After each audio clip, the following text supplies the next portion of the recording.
नमस्कार मित्रांनो, स्वागत आहे पुन्हा एका नवीन व्हिडिओमध्ये। मित्रांनो, आज जे मी तुम्हाला स्ट्रॅटेजी सांगणार आहे तशा प्रकारची स्ट्रॅटेजी याच्या अगोदर पण झालेलं आहे असं बऱ्याच जणांना वाटेल, कारण की ही स्ट्रॅटेजी आणि त्या स्ट्रॅटेजीमध्ये थोडाफार फरक आहे। तर ते फरक असल्यामुळे स्ट्रॅटेजीची पद्धत पण वेगळी असणार आहे आणि टेक्निक पण वेगळे असणार आहे। त्यासाठी ज्यांना वाटते की ह्याच्यासारखी स्ट्रॅटेजी सेम अगोदर आली आहे तर त्यांनी व्हिडिओ कंप्लीट पूर्ण बघावं, कारण ती पण व्हिडिओ मी थोड्या दिवसा अगोदरच टाकलेला आहे। त्यामुळे दोन्हीमध्ये कन्फ्युजन होऊ नये, व्हिडिओ पूर्ण बघावं। ह्याच्यामध्ये थोडासा फरक आहे बरं का। आता याच्यामध्ये टाइम फ्रेम मी 5 मिनिटाचा निफ्टीचा चार्ट घेतलेला आहे। टाइम फ्रेम 5 मिनिटाचा ठेवलेला आहे। सर्वात आधी तुम्हाला काय करायचं आहे, आणि दररोज सकाळी हे मॉर्निंगचा ट्रेडिंग सेटअप आहे, म्हणजे सकाळी ज्यावेळेस मार्केट ओपन होतं 9:15 त्या वेळेसच आपल्याला ह्या स्ट्रॅटेजीचा वापर करायचा आहे। तिथून एक थोड्या वेळात म्हणजे 5-10 मिनिटांना, जसं की आता तुम्हाला व्हिडिओमध्ये पुढं कळेलच की स्ट्रॅटेजीचा वापर कधी आणि कसा करायचा आहे आणि कधी करायचा नाही आहे ते पण तुम्हाला सांगणार आहे। त्यासाठी व्हिडिओ स्किप न करता कंप्लीट पूर्ण बघा, ज्याच्यामुळे तुमचं एकही इन्फॉर्मेशन मिस होऊ नये, ज्याच्यामुळे तुमचं म्हणजे लॉस होण्याचं कारण बनू नये। ओके, आणि तसं तर मी हा व्हिडिओ फक्त आणि फक्त एक प्रकारचं आयडिया, नॉलेज आणि एक एज्युकेशनल पर्पजच्या हेतूने बनवतो आहे। बाकी तुमची मर्जी आणि तुमच्या जबाबदारीनेच तुम्ही ट्रेडिंग करावं। या व्हिडिओनंतर स्वतःचा एक अभ्यास ॲनालिसिस मात्र नक्कीच करावा अशी तुम्हाला मी विनंती करतो आहे। चला व्हिडिओला सुरुवात करू। या ठिकाणी आता मी इथं 5 मिनिटाच्या टाईम फ्रेमवर ठेवलेलं आहे। सर्वात आधी मी काय करायचं आहे, आपल्याला इथं आज समजा, एक मिनिट, आता ह्याला मी काढून टाकतो आहे थोडा वेळ। आज समजा आता इथं मार्केट किती आहे, इथं तुम्ही बघू शकताय आज 17 तारीख। ओके, 17 तारीख आहे, म्हणजे आज म्हणजे एकूण आता मार्केट इथून 17 तारखेला ओपन होणार आहे। इथं आता 12 तारखेचं आणि 13 तारखेचं मार्केट झालं आहे। मध्ये 14 आणि 15ला आणि 16ला हे 3 दिवसाची सुट्टी असणार आहे। सुट्टी असल्यामुळे डायरेक्ट 17 तारखेचं ओपन होणार आहे। मग आता आपल्याला बघायचं काय आहे, 17 तारखेला जे मार्केट ओपन होणार आहे त्याचा ॲनालिसिस आपल्याला करायचं आहे 12 तारीख आणि 13 तारखेचं, म्हणजे चार्ट बघून ॲनालिसिस करायचं आहे। आता ते कसं करायचं आहे, तर 17 तारखेचा मार्केट म्हणजे कुठल्याही तारीख असे नका, त्याच्या 2 दिवसा अगोदरच्या चार्टवरील दोन्ही दिवसाचे हायला आपल्याला मार्क करून घ्यायचं आहे। जे हाय पॉईंट असतं, डे हाय पॉईंट, आता बघा इथं आणि इथं तुम्हाला सांगतो पण मी ते कसं हाय पॉईंट म्हणजे, आणि डे लोला पण आपल्याला मार्क करून घ्यायचं आहे।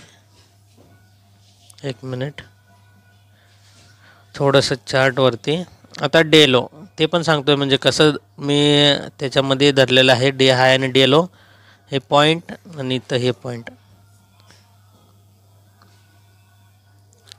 आता बघा हे लाईन कंप्लीट झाले।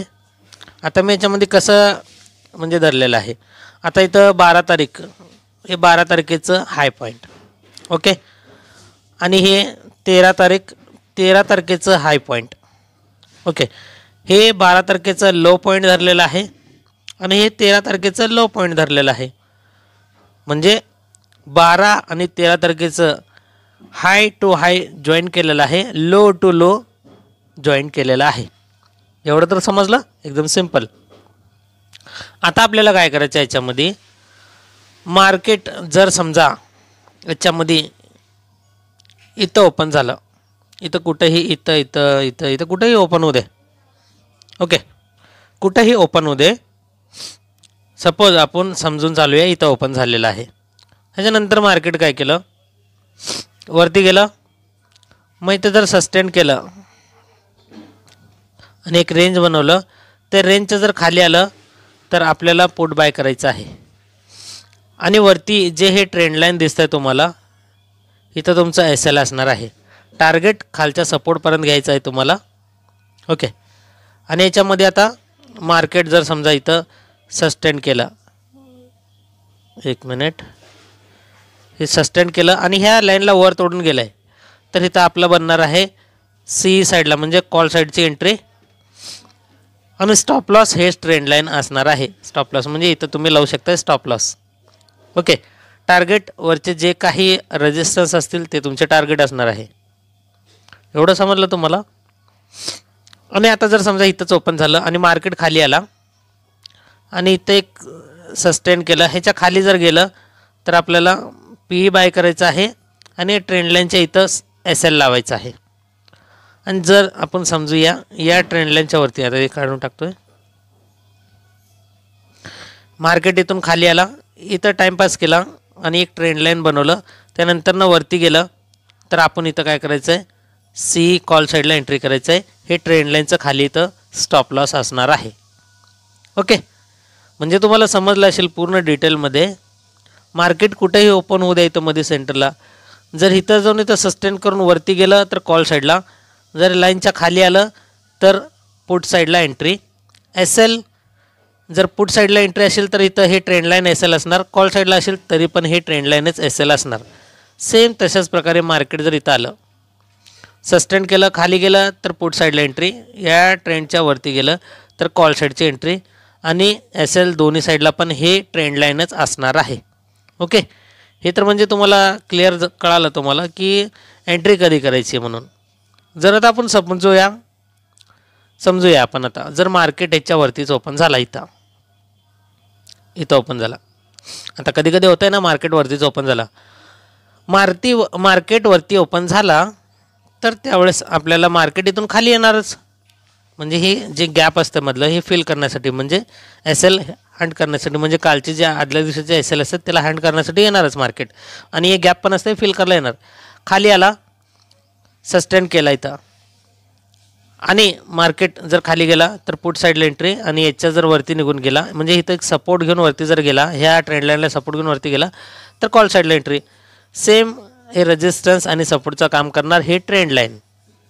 ओके, आणि जर सपोर्ट समजूया, सपोज मार्केट इथं खाली ओपन झाला, मार्केट इथून वरती गेला हे गॅप फिल करण्यासाठी किंवा आदल्या दिवसाचे SL हँड करण्यासाठी, इथं हे केला, सस्टेन केला, मार्केट ह्या ट्रेंड लाईनला ब्रेक करून वरती गेला तर इथं कॉल साईडला एंट्री. हे ट्रेंड लाईन तुम्हाला SLचं काम करणार.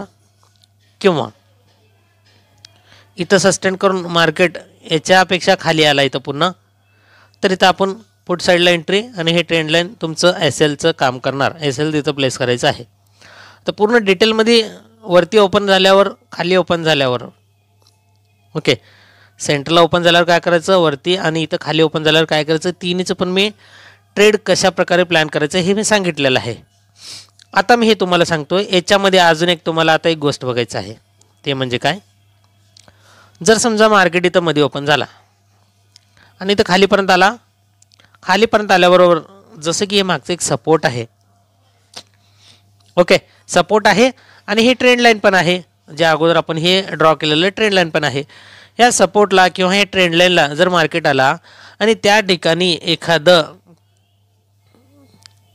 कॅन्डलस्टिक पॅटर्न बनवला, आता कॅन्डलस्टिक पॅटर्न ज्यांना माहीत नाही त्यांनी व्हिडिओ नक्कीच बघावा, आपल्या चॅनलवरती अवेलेबल आहे.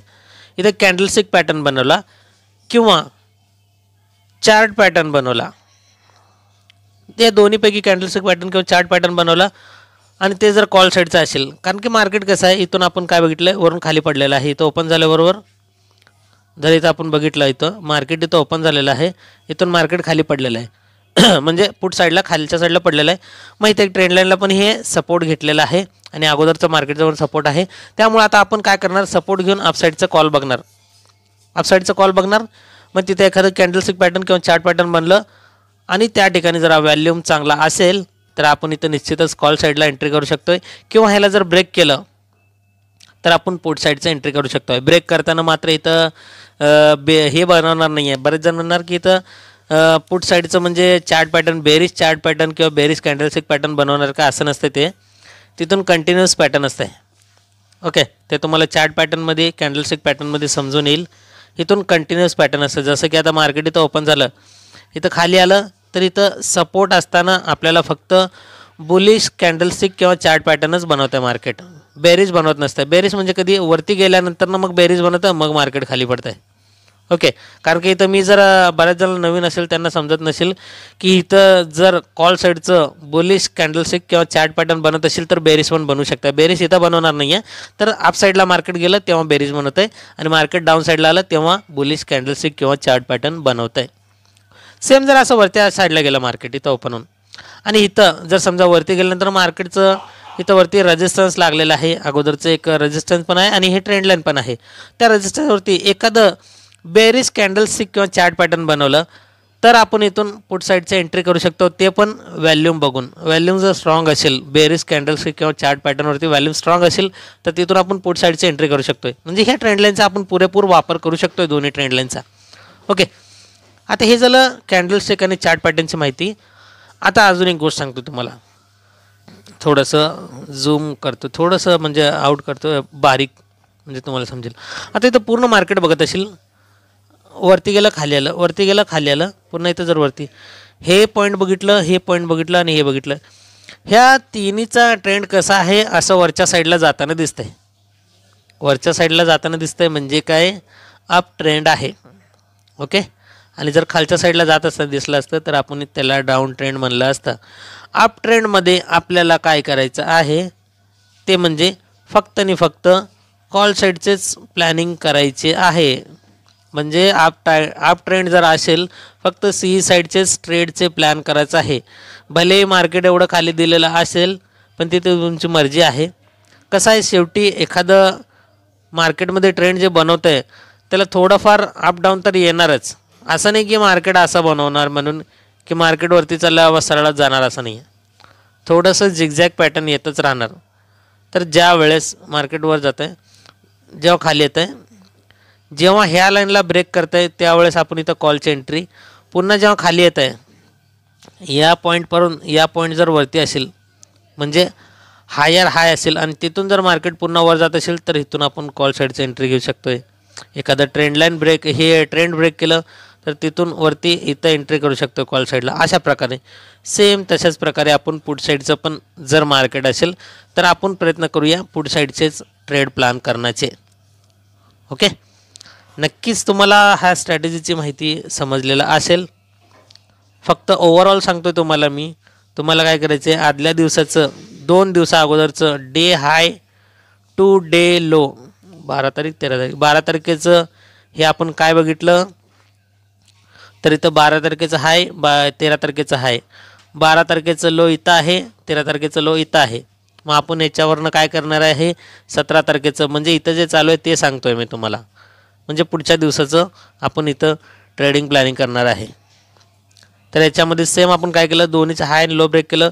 सेंटरचे ओपन इथं कुठेही ओपन होऊ दे, वरती गेलं तर कॉल साईडला, खाली गेलं तर पुट साईडला, हे पण बघितलं आहे. याच्यासोबत आपण बघितलं आलं आहे कॅन्डलस्टिक पॅटर्न, चार्ट पॅटर्न आणि बघितलेलं आहे आपण जर अप ट्रेंड असेल मार्केटमध्ये तर आपल्याला फक्त काय करायचं आहे,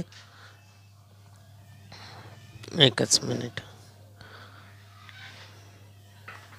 जर मार्केटमध्ये अप ट्रेंड असेल तर आपल्याला फक्त सीईचेच ट्रेडिंग सेटअप बघायचं आहे, प्लॅन बघायचा आहे. मार्केटमध्ये डाऊन ट्रेंड असेल तर आपल्याला फक्त आणि फक्त पुट साईडचेच ट्रेड प्लॅन सेटअप शोधायचं आहे. ओके, नक्कीच हा स्ट्रॅटेजी तुम्हाला आवडलेला असेल तर व्हिडिओला लाईक, शेअर आणि सबस्क्राईब करा. असेच येणारे जर पुढचे तुम्हाला फ्री ऑफ कॉस्ट व्हिडिओज बघायचे असतील तर चॅनलला सबस्क्राईब करून बेल आयकॉन प्रेस करा, ज्याच्यामुळे सर्वात आधी नोटिफिकेशन तुम्हाला मिळेल आणि तुम्ही या व्हिडिओमधून काहीतरी शिकून, ह्याच्यातून आनंद घेऊन, याच्यातून काहीतरी तुम्ही नवीन क्रिएटिव्हिटी ट्रेडिंगमध्ये जनरेट करण्याचा नक्कीच प्रयत्न करचाल अशी मी अपेक्षा करून भेटतोय तुम्हाला मी एका नवीन टॉपिकसोबत एका पुढच्या नवीन व्हिडिओमध्ये. तोपर्यंत मित्रांनो, नमस्कार.